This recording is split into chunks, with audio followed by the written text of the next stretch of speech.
डंपरच्या धडकेत crime ब्रांचच्या police कर्मचाऱ्याचा मृत्यू, अपघातात एका महिलेचाही समावेश। वर्तकनगर येथील कोरस भागात ठाणे क्राईम ब्रांचचे पोलीस कॉन्स्टेबल सुनील रावते यांच्या अंगावरून डंपर गेल्याने त्यांचा मृत्यू झाला आहे।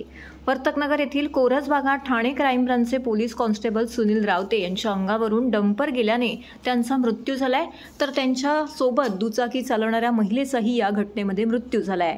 या अपघाताची नोंद वर्तकनगर पोलीस ठाण्यामध्ये करण्यात येत आहे।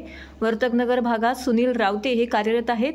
ते ठाणे गुन्हे अन्वेषण शाखेच्या वागळे युनिटमध्ये कार्यरत होते। बुधवारी सकाळी ते एका महिलेच्या दुचाकीवरून खासगी कामासाठी जात होते। त्याचवेळी डंपरच्या चाकाखाली आल्याने रावते यांनी त्यांच्या सोबत असलेल्या महिलेचा दुर्दैवी मृत्यू झालाय।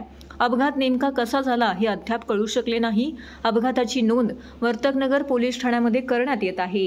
दोघांचेही मृतदेह जिल्हा शासकीय रुग्णालयामध्ये ठेवण्यात आले आहेत। सुनील रावते यांच्या पश्चात त्यांची पत्नी आणि मुले आहेत। त्यांच्या मृत्यूने हळहळ व्यक्त केली जात आहे। पुढे नेण्यात आलेला आहे, परंतु महाराष्ट्र पोलीस प्रशासनाने काही काळासाठी